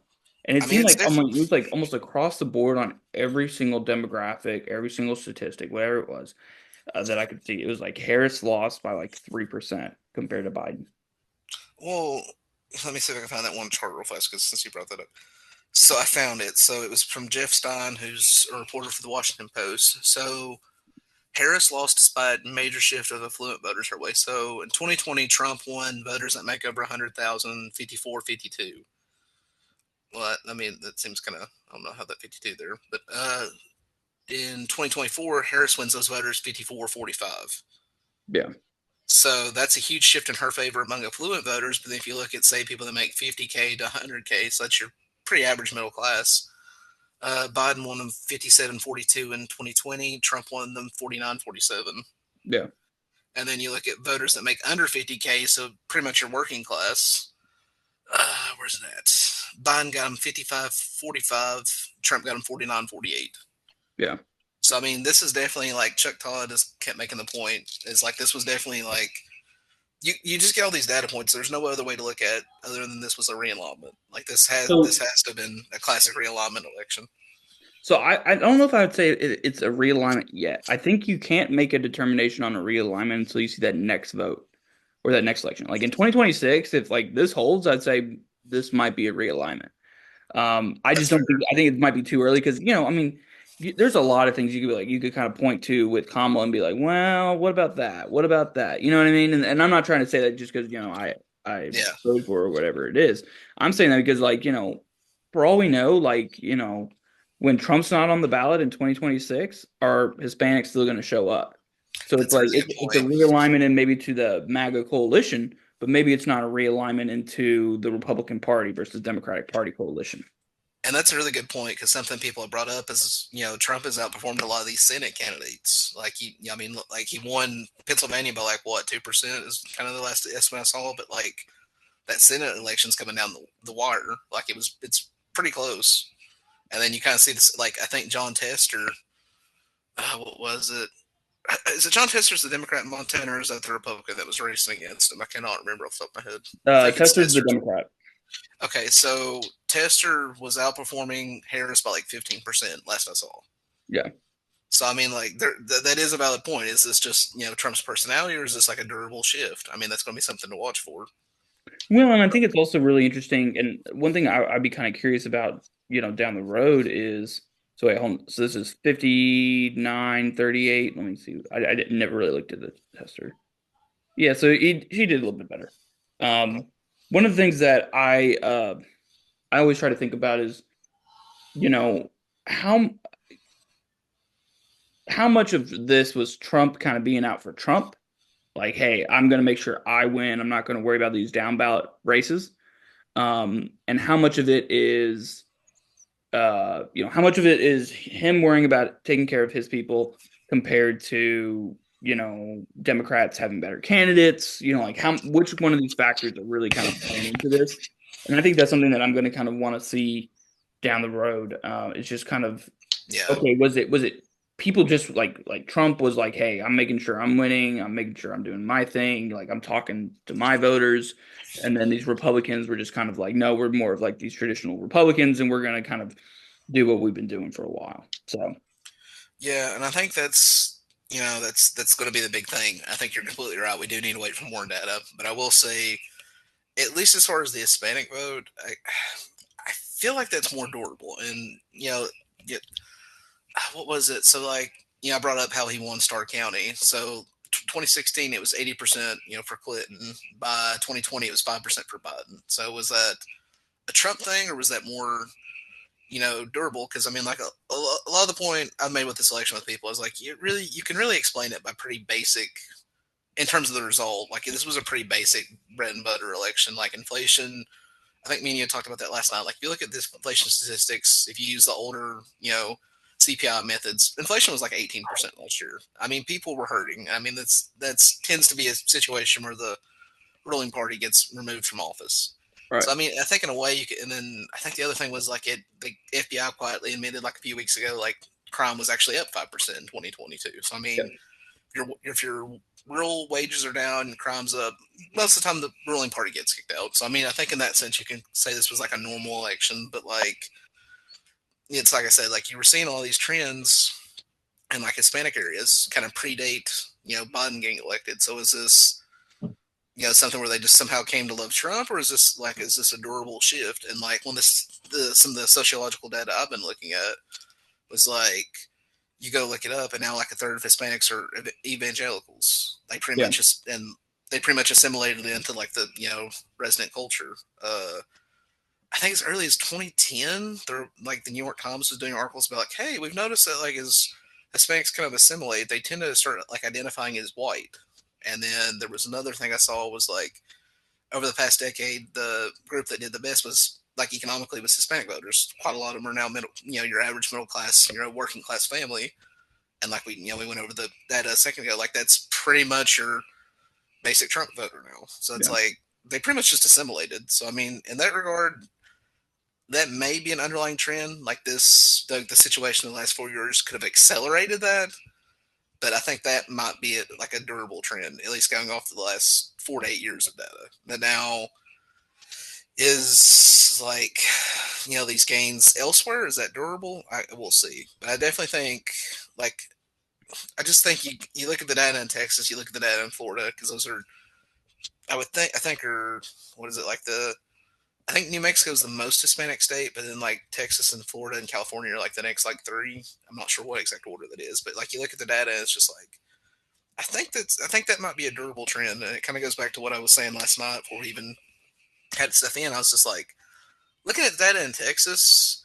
It already seemed like Blue Texas was not really going to be a thing, but after last night, I think we can kind of say it's dead for at least a generation.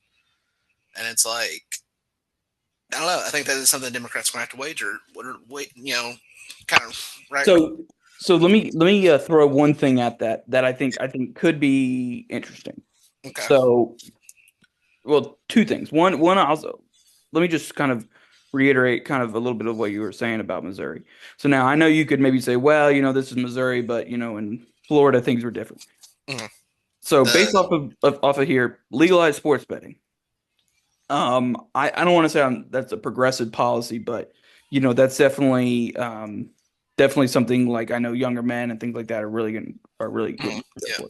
But creates constitutional right to abortion, that's big. Yeah, and then prohibits ranked choice voting and non-citizen voting, which like the second part is like, well, duh, but the first part it's like okay, but then raises the minimum wage. So like when and sick leave, and so like one of the things that I kind of talk about. I mean, all this, like you said, all this was from a state that what was what it like Josh Hawley 13? won by 14%, and let's even look what. So Hawley won it by 14, and Trump won it by 18. You know what I mean? Yeah, Like that's the kind of state that like people are like, yeah, like let's do that. And so when I talk a little bit about kind of this kind of conservative progressive, and you've kind of articulated it, is it's like, hey, they're like, hey, you should be able to have an abortion, but we're going to put some restrictions on it.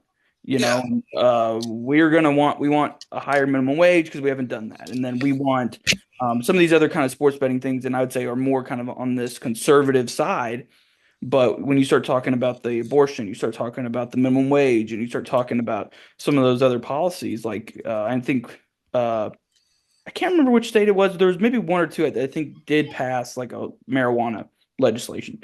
Um, I know Florida and I think South Dakota voted it down. yeah, Out of those were the those two that states. voted in no, but there might have been one or two that I think did. But like that's kind of this conservative progressive thing where it's like you've got these conservatives that are like, no, we want these higher minimum wage. We do kind of want to make sure we at least have abortion, but we're not going to say you should have it all the way up to the 24 weeks. And so all that kind of stuff. So I think this is kind of showing a little bit of I think more of like we talked about at the beginning with the blue dog Democrats and some of those kind of more moderate liberal Republicans kind of being in that same area that I think is definitely out there more than maybe what you would initially think. No, I agree. And like one other thing I'll throw out there you hadn't touched on yet was like California voted down what was it Proposition 47, that one that like reduced like penalties for like shoplifting and stuff. And then I don't know if you've seen that, but like especially like San Francisco and stuff, they've been struggling horribly with that over the last few years. So I mean, like there definitely is like like you said, there is kind of like I mean, California is obviously a very democratic state, but I mean, even they're kind of like okay, like we do have to have you kind of described yourself almost as like a blue dog in a sense, and Yeah, like we're basically seeing that play out this election. Like basically, the 1990s Democratic platform is basically it's kind of popular in a sense. Like people don't realize it is, which because like that was a big thing during the Clinton years was like they passed the 1994 crime bill. Tough on crime, the three strikes law, all that stuff. And I mean, that going back to that seems to be kind of the way California's drifting. And then you yeah, bring up Missouri. Like I think people forget as recently as 2000, even really 2008, Missouri was a swing state, and now it's like 18% Trump. But like you said, like a lot of stuff that you would consider progressive or left wing was passing kind of handily. So I mean, like there is a way to thread that needle, and I think that does partly explain the Trump thing because we kind of talked about this last night. He definitely has some really good political skills. There's just no other way to look at it. And like something somebody made a point on was like, it's kind of crazy. Like they brought up specifically the example of Missouri. Like this is this is a state that goes for Trump like 18%, but then you got a pro-abortion amendment passing. And yeah, like Trump, some of the political skill of Trump is like he's able to have the pro-life wing of the party, fully back him like evangelicals. But then he's able to thread the needle enough on abortion where he can win the people that are like would vote for that, but also voted for him. I mean, there's no way you can deny that there was a lot of Trump voters that voted yes for the abortion amendment. I mean, right. there's statistically, there's just no way there wasn't a large amount of those. Yeah. And I think, The other two, just to say, was Arizona and it looks like Nevada were the ones that okay, are like we want to do the abortion stuff, and it looks like maybe it was Montana. So yeah, so state constitutional right to abortion before fetal viability. Now where do you also draw that other line? That's going to be what's going to be interesting. But yeah, so you've got a bunch of states that were like, hey, we're going to do this. So continue. I definitely think on the abortion thing, like that as far as that is an issue, like most of the prohibitions on it have passed in the South, but it's outside the South that they tend to fail. And I think this is kind of because like that was the point people made. Like I think it passed pretty handily. It was like a vote against it. I can't remember what the exact wordage of the ballot was, but in Florida, like Florida voted no on their abortion amendment last Yeah. night. But then Texas passed a pretty strict one, and then like I said, like Republicans are winning by double digits in those states, and it's like okay, what could be an answer for that? And then you look at it's like okay, Florida and Texas, Bible Belt, pretty classically. I mean, Florida not so much anymore, but especially the northern areas still are pretty classically Southern. So it's like I think you know that's something that is kind of like another needle that's going to be threaded because, like I said, outside the South they tend to fail. Inside the South they seem to be doing okay. Like I think most of the other Southern states do have prohibitions on abortion. So I mean, Yeah. but I think there is kind of like a geographical divide on that as far as an issue. So going into some of the criminal justice, this is also kind of, I think, I hope really kind of hit the far left a little bit more when they were, defund the police. I mean, look at how much some of these states were going for, requiring anyone convicted of sex trafficking, uh, and then increase the penalty for drug crimes, theft convictions, uh, remove the right to bail in cases of first degree murder. Just a lot more tough on crime kind of stuff, right? So those passed fairly overwhelmingly. Yeah. Wages was another one. So Missouri, and then what is this? Nebraska, paid sick leave for employees. It's interesting though that Massachusetts didn't get the one. Uh, Oh yeah, I saw that. That was I don't know if you saw it, but the Young Turks had like a crazy meltdown over that last night. yeah. That was kind of funny, honestly. So let's see what else. I guess Alaska, we're still seeing what that is, but they may get a $15 minimum wage. Hmm. Drug use. So legalized marijuana in Nebraska. Okay, that's interesting. I didn't. Oh yeah, Um, I didn't see that. That was interesting. but it's interesting because North Dakota didn't get it, and then South Dakota didn't get it either. Um, but this is also recreational weed, and I don't know if they have medicinal. But even then, like I mean, you're losing by 3% and some of the, Hmm. it's not a crazy terrible margin. I Yeah, think this was, but even you look at Florida, they didn't get the 60 threshold, but a majority of people really did want it. Um, so it's just interesting. yeah, yeah. I mean, it's like we said. Like there is kind of that 1990s blue dog. Like you brought Bob Casey earlier. Bob Casey Senior, his dad was like really a really famous blue dog. He Yep. was like the pro-life governor of I think it was Pennsylvania back in the Yep. 90s. So, I mean, it's like like it's like, and then you made the point about your other like blue dogs you like, and I made the point about the blue dogs down in South Texas and stuff. Like that seems to be where people, even if you have like the Democratic label, the right or the Republican label, it's kind of like moderate to conservative on social issues, and then kind of economically left wing. I mean, with respect to like abortion being kind of a special issue, like I said, I think that's more of a geographical thing at this point. Yeah. But and I think that like I mean, I just keep going back to like Texas, man. That one just blows my mind. And like I sent you a map a second ago. It was like what they think the 2030 apportionment and like the electoral vote will look like based off like current population trends. Like Texas is scheduled to gain like if the current trends hold, they'll gain like 4 seats. Florida will gain like 3, and Tennessee gains 1, Georgia gains 1, North Carolina gains 1. Idaho gains 1, Utah gains 1, Arizona gains 1. So I mean, obviously, North Carolina, Georgia, and Arizona are swing states, so they're gaining 1. So that might make them a little more, even more competitive. But then, like like I said, Florida and Texas went almost 15% Republican last night. So if they're gaining 7 electoral votes, I mean, and then Pennsylvania's losing 1. Illinois is losing 2, New York's losing 3, Rhode Island's losing 1, Minnesota's supposed to lose 1, California's going to lose 4. I mean, you're kind of looking at a situation, by 2030, like as long as you're a Republican putting up decent margins in Texas and Florida, you can, you don't have to worry about the Rust Belt as much, Yeah. which I think is something, you know, I mean, obviously, I think if these states continue to lose population, that's going to make them more competitive for Republicans anyway. But like, You know, I just the trends. I think I made the point last night. The Obama coalition of like 2008 is gone, and I do. I mean, like we agreed, like we need to wait for more data, but I do think, at least based off trends in Texas and Florida, that does look to be the case in insofar as that. But like another data point I sent you that I thought was just insane. Did you see the results from New Jersey? It's like For for the president. president, Yeah, so Biden back in 2020 won it by 16%. She Kamala won won it by like 7. by like 5. Yeah. Yeah, 5. So and like somebody put it in context, basically Nevada is almost as voted almost as much Republican as New Jersey voted Democrat. Yeah. So it's like New Jersey is like literally putting up swing state numbers.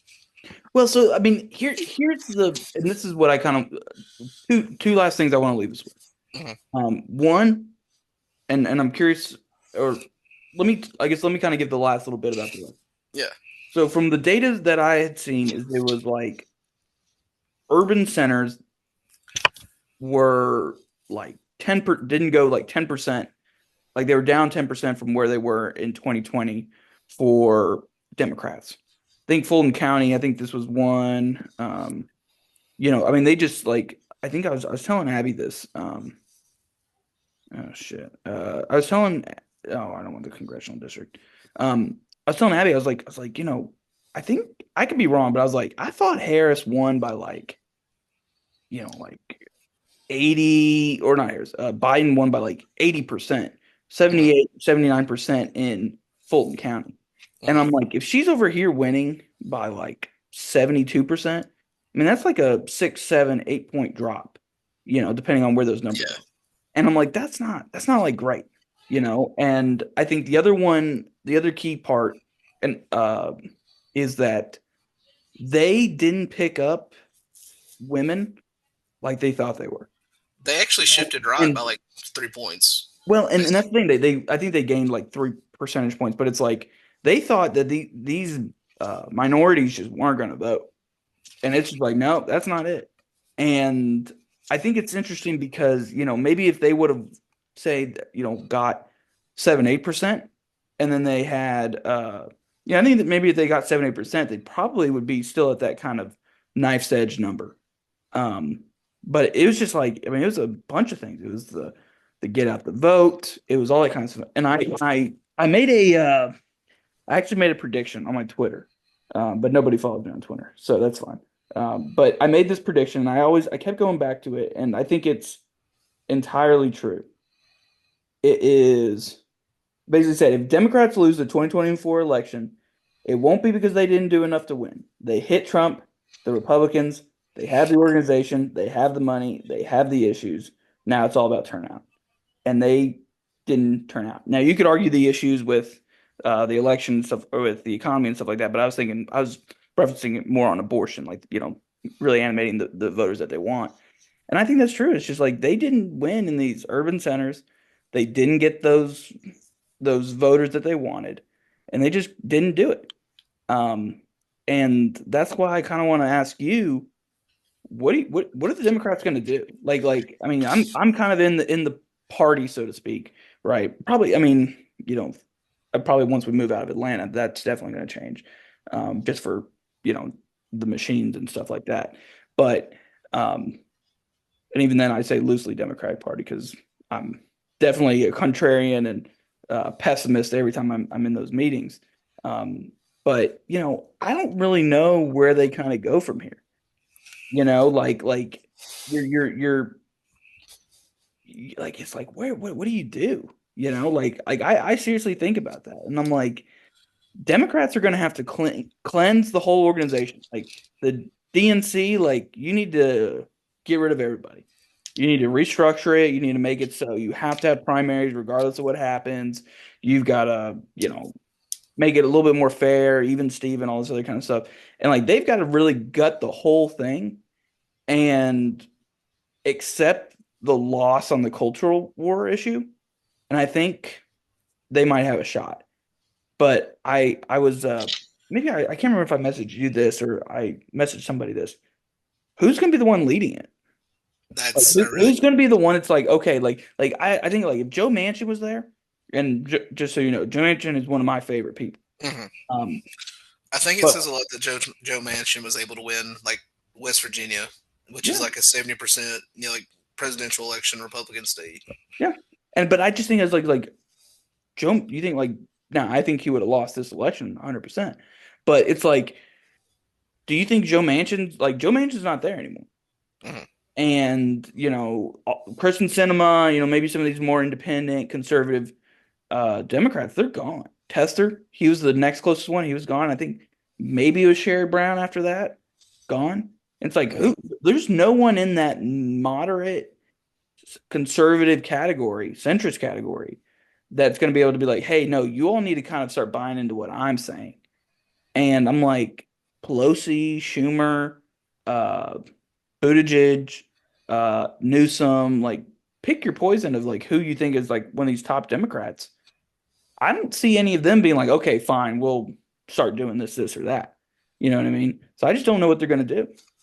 If you had What they asked me before, like last night, I would have probably said like, oh no, maybe they'll go like the Newsom route, and like, but then I'm like, he's from California too. He's got all that baggage, and there's a lot of stuff you can kind of, especially from like Prop 47 and stuff, they could kind of point to with him. So I mean, I don't know. I really do think the only really, as far as like a kind of like a DLC, back to the '90s kind of vibe you could get. It's stuff like we talked about, like those South Texas Democrats. That really might be the only geographical area that still has them in abundance, especially if Casey loses his seat. So I mean, now I'll temper that by saying, like over the next 4 years, Trump could absolutely screw it up, and that could kind of give a chance to revive. But I mean, if these trends do prove durable, and I think at least among Hispanics there is sufficient evidence to think that might be durable. Like that's going to be a challenge. And I do think it's like you said, you really need to go back to the drawing board. And I saw something today on Twitter when she was giving her concession speech. It looked like Donna Brazile was like arguing with Nancy Pelosi at the speech. And I've never personally met her. I have attended stuff with Donna Brazile, like where she's giving like talks or stuff at like a university I was going to and stuff. So I mean, like she's kind of, she's kind of from that 1990s Clinton era. So I mean, there definitely does seem to at least be, from my understanding at least, like there is some voices, but it's like you said, they're just so kind of. I mean, there's just not really any of them left of stature. I Yeah. mean, so I mean that is something to consider. And like I said, like if the Republicans can keep winning white voters, if they can keep putting up these numbers with Hispanic voters, then yeah, that's a majority you can kind of depend on. Like it's almost like the clock in ways went back to like I'm sure you've heard the expression like the from like 1968 with like the moral majority and stuff like where not Clinton Nixon kind of set up a realignment. Now we both agree like we don't know yet if this is a durable alignment, but it is kind of as of right now. That's if we assume these trends hold, then yeah, that's what this is. So I mean Yeah. that is something you guys are going to have to grapple with a lot over the next few years. Yeah. So I was wrong. Fulton County did basically voted what it was last year or last time. So Oh, that's winner. But if you look at the total votes, I mean, it's all I'm those kind of doing roll some math victories. on my head, but that's I look at this and I'm like two was it 2,900,000 or 4,900,000 compared to basically 520,000 votes. So there's like Basically, 300,000 votes that they were yeah, down from 2020. that's a Totally. fairly big percentage too. Yeah. And like I can't remember who it was. I was watching NBC and like they had like a Democratic strategist come on, and he made the big points like we really clearly have a problem with like rural voters. Like they Yep. just don't like us. They don't trust us. And I mean, that's if you look at that map you had pulled up, that was exactly what it looked like. Yep. So I mean, it's definitely like my biggest takeaway to you guys coming from somebody on the right, at least from my reading of it. I think you do have the right idea that you basically need to return to like 1990s style DLC politics. Yep. But yeah, Yep. I mean, I've been saying that, dude. I've been saying that's 2020. I was I say 2020 because that's when I started kind of really getting into politics, just even following it. And I was just like, I was saying the same thing. I was just like, what? Why are we doing that? Like, what are we doing? Hey, don't talk about this issue like that. Like, say it like this. And you know, I say it. doesn't get heard, but whatever. So I mean, you got vindicated by the march of history. Yeah. It's funny. I'll give you a quick example. Like I was talking to somebody and I was like, I don't think we should do an assault weapons ban. And this guy who was in the Fulton County Democratic Party here, he's like, what do you mean? And I'm sitting here and I'm like, I don't think I don't think people support that. And he's like Democrats. And he's like, no, like a bunch of Democrats here in Fulton County support that. And I'm like, I looked at him, I was like, you're gonna lose elections if that's the case. Like if that's a viewpoint you're gonna have, you're gonna just immediately lose any chance of getting other voters. And like we just said, look what cost in the election. All those rural voters came out and voted against.